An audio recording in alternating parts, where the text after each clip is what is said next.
Olá, meu cara e minha cara. Quem acompanha o canal a essas alturas sabe muito bem que eu amo música. E quem me conhece pessoalmente já cansou de me ouvir contar como isso veio acontecer. E irei te contar agora.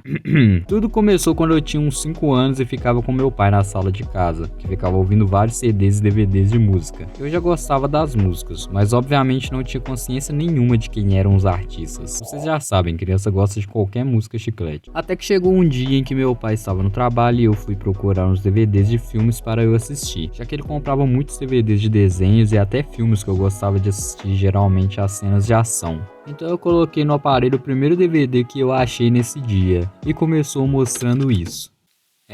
Os Beatles. Os Beatles. E os Beatles, né? Não tinha como eu fazer o meu primeiro vídeo sobre música, entre aspas, sem citar os Beatles. Aquilo pra mim foi como um marco zero do que eu entendo como música. E como um bom bitomaníaco que sabe mais sobre a história da banda que o próprio Paul, acabei sabendo, com a internet, que Sam Mendes, que dirigiu excelentes filmes como Beleza Americana em 1917, está produzindo uma cinebiografia dos Beatles, mais precisamente de 4 filmes, um sobre cada membro da banda, contando suas histórias desde a infância até suas versões sobre os eventos incríveis ou bizarros que marcaram a caminhada da banda em toda a sua história. Vocês sabiam que os Beatles já foram ameaçados pela... Espero muito que isso seja retratado no filme. Bom, ao saber que a produção está em andamento, comecei a refletir sobre como os Beatles têm vários filmes com uma qualidade bem aceitável para quem gosta da banda e tal. Você não.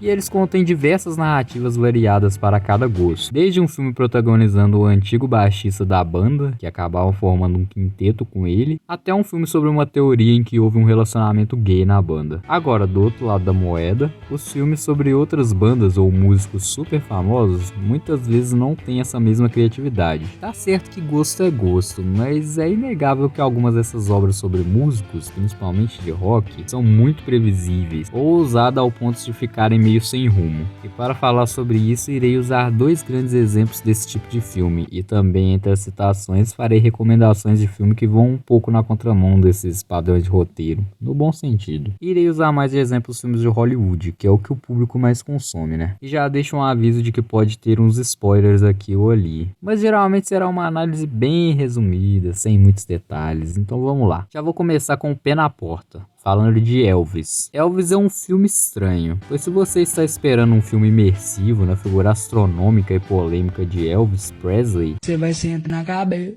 porque esse filme tem um lado visual que impressiona muito. Tudo parece um grande clipe musical cheio de transições estilizadas e muito bem feitas, já que o filme é dirigido pelo Baz Luhrmann, que dirigiu Gatsby, um filme que gosto muito inclusive. No quesito de imersão performática do Elvis, é um ponto muito positivo do filme, pois te coloca muito na vibe de como era o show desse monstro. O Austin Butler, que faz o papel dele, quebra tudo nessa atuação proposta. Mas o outro lado desse filme é que, apesar do título, Elvis, em muitos momentos não parece que o Elvis é o protagonista da história, já que a maior parte da história é contada por uma narração não confiável de seu polêmico empresário Coronel Tom Parker, já que ele basicamente era um sanguessuga ganancioso que criou vários problemas que poderiam ser evitados na carreira do Elvis. Mas acontece que esse roteiro tenta colocar a culpa de todos os problemas da vida do artista exclusivamente nesse empresário, como se Elvis fosse um anjo que nunca fez nada de errado, e cá entre nós, sabemos que foi muita coisa, mas o filme quase não cita nada disso. Era uma oportunidade muito legal para a proposta dessa obra, mas infelizmente não aproveitaram, só ignoraram e é isso aí.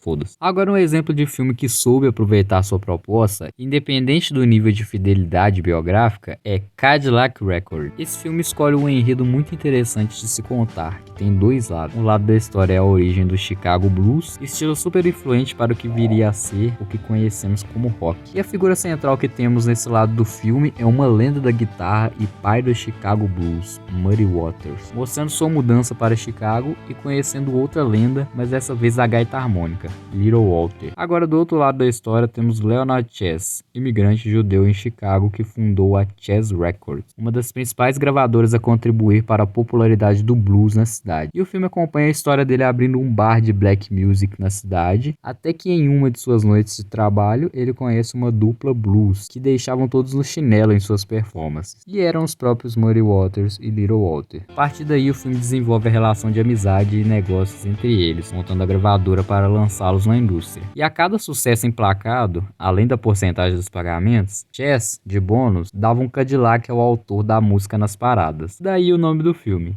Cadillac Records. Se você gosta de história da música ou principalmente do rock, esse filme é uma indicação certeira, pois mostra muitas referências ao futuro da música, o elenco atua muito bem em seus papéis propostos, tem vários artistas envolvidos na história, incluindo Howlin' Wolf, Chuck Berry, Rolling Stones, Etta James e etc. E para fechar os motivos, a Etta é interpretada pela própria Beyoncé.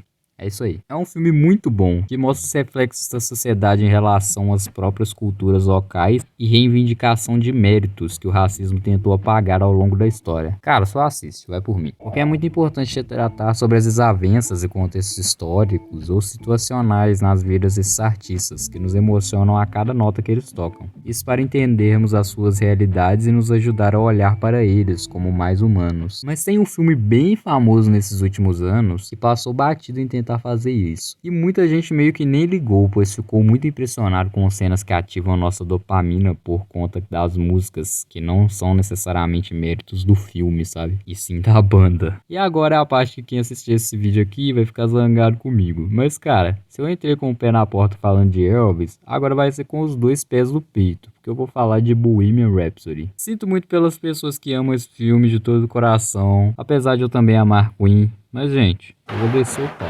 Bohemian Rhapsody se vendeu como um filme sobre o Queen, mas todo mundo sabe que é um filme sobre o Freddie Mercury. Ponto. E qual o problema disso? Não seria necessariamente o problema se o filme não colocasse o resto da banda como meros NPCs, parecem não haver nenhum tipo de ligação a mais com o protagonista, ou sequer terem voz ativa na banda, já que o Queen, com exceção do Freddie, já é uma banda subestimada na minha opinião, por conta que o Freddie é uma lenda tão grande, mas tão gigante, que pra muita gente, ele que carregava a banda nas costas, sendo que obviamente não era verdade. Todos eram excelentes cantores, arranjadores e compositores. Obviamente a técnica vocal alienígena do Freddie era uma coisa maior a ser notada, mas eles eram uma espécie de megazord da música. Eles se completavam muito bem em desenvolver as ideias uns dos outros. Mas o que o roteiro tenta passar é que o Freddie era tipo um Ranger verde, que tinha seu próprio megazord, sendo que na verdade ele era um frontman, e não Freddie e seus capangas, entende? Para você ter ideia, até visualmente o filme destaca o Freddie em muitas cenas, com uma roupa mais estilizada do que os demais, deixando evidente que é ele que tem que se sobressair. Sendo que cada um nas apresentações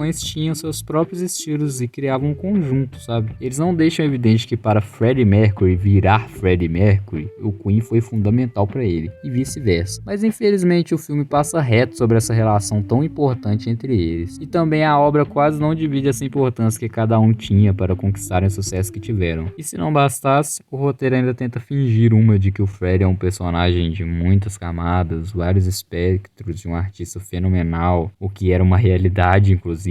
Mas gente, a atuação do Rami Malek nesse filme pra mim é muito boa. Mas como ela foi dirigida, é o papel de um Fred tão distante da realidade que olha pra tudo e todos como se soubesse que no futuro ele seria esse ser lendário que todos nós recordamos. É tipo uma metalinguagem subentendida dentro do próprio protagonista, só que sem intenção, tipo meio bizarro, sabe? Mas é óbvio que isso não é culpa de nenhum desses atores, já que foram os diretores que aprovaram isso, e também teve aquela polêmica de troca de diretores no meio da produção. Mas o filme também não é de todo ruim. Tem algumas cenas legais de composição dos grandes sucessos, as cenas de apresentação também são muito bem feitas, mas isso pra mim não carrega o filme não. Não podemos esquecer também das inacreditáveis edições e diálogo, botando 30 milhões de cortes sem necessidade nenhuma. Eu sempre dou muita risada disso, eu não consigo levar a sério, cara. Mas apesar de tudo, Bohemian Rhapsody não é um filme ruim. Eu só acho muito superestimado, na minha opinião, claro. Tá, mas e os Beatles, hein? Como vai ser o estilo dos filmes? Será que vai seguir o estilo de Elvis, exageradíssimo e estilizado com um narrador de fundo? Muito difícil, pois não combina nada com a vibe da banda. História corrida assim, se tratando de músicos que foram um fenômeno cultural gigantesco, a gente sabe que não vai dar certo. Que tal no estilo Cadillac Records, então? Acredito que seria uma boa abordagem se tratando da infância e adolescência dos membros, mostrando, por exemplo, o surgimento do skiffle, que foi um gênero musical que improvisava os instrumentos com objetos, que foi extremamente importante para o início da banda. Mas para as outras partes dessa trajetória, não acho que seria o melhor tom. Ué,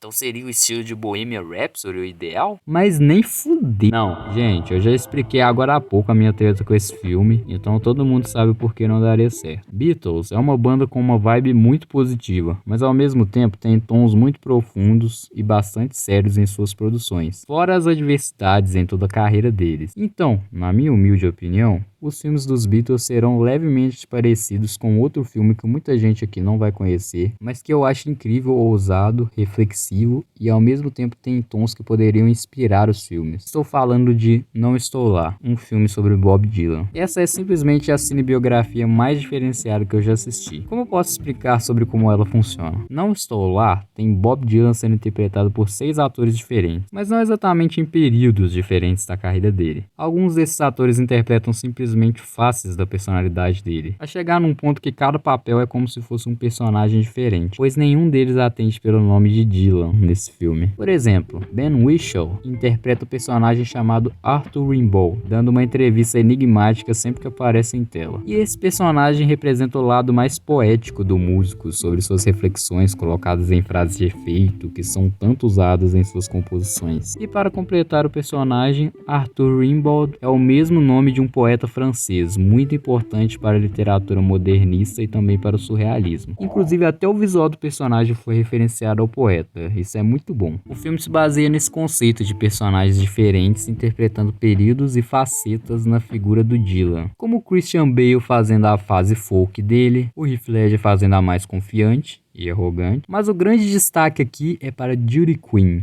personagem que representa a fase mais popular e odiada ao mesmo tempo da carreira do Dylan. Esse personagem chama muita atenção não só por ele protagonizar as melhores cenas, na minha opinião, mas principalmente por ser interpretado por uma atriz, sendo a maravilhosa Cate Blanchett, que vocês devem conhecer muito bem como a Galadriel, de Senhor dos Anéis, ou a Hela, de Thor Ragnarok. Ela arrebenta nesse filme, ela fica idêntica ao Bob Dylan, inclusive sendo indicada até o Oscar. Vão por mim, assistam essas recomendações que é só sucesso, cara. Mas enfim, Random, você acha que os filmes dos Beatles vão ser igual a esse do Dylan? Em que vão fazer um personagem para cada lado da personalidade deles, fazendo um mega conceito por trás? Não exatamente. O que eu acho que esse filme do Dylan pode servir de exemplo é nesse conceito da abordagem dos diferentes personagens. Mas Random, você não acabou de falar que não ia ser conceito de personagem? Calma, é que acontece no filme do Dylan uma diferente abordagem e mudança de tom exclusiva de cada personagem. Por exemplo, o clima do filme quando aparece o personagem do Judy Quinn envolve um pouco mais de comédia em relação aos outros, e sempre que ele aparece em tela é em um filtro preto e branco, talvez para representar a polarização envolvendo a figura dele na época, que ou o amavam ou o odiavam. É o que eu interpreto. O personagem do Arthur Rimbaud sempre tem um tom muito sério e atmosférico. O do Jake Rollins, que é o personagem interpretado pelo Christian Bale, é abordado no formato de documentário, com as pessoas que o conheceram sendo entrevistadas, falando sobre a vida e carreira dele, etc. Ou seja, é como se para cada personagem fosse um filme totalmente diferente.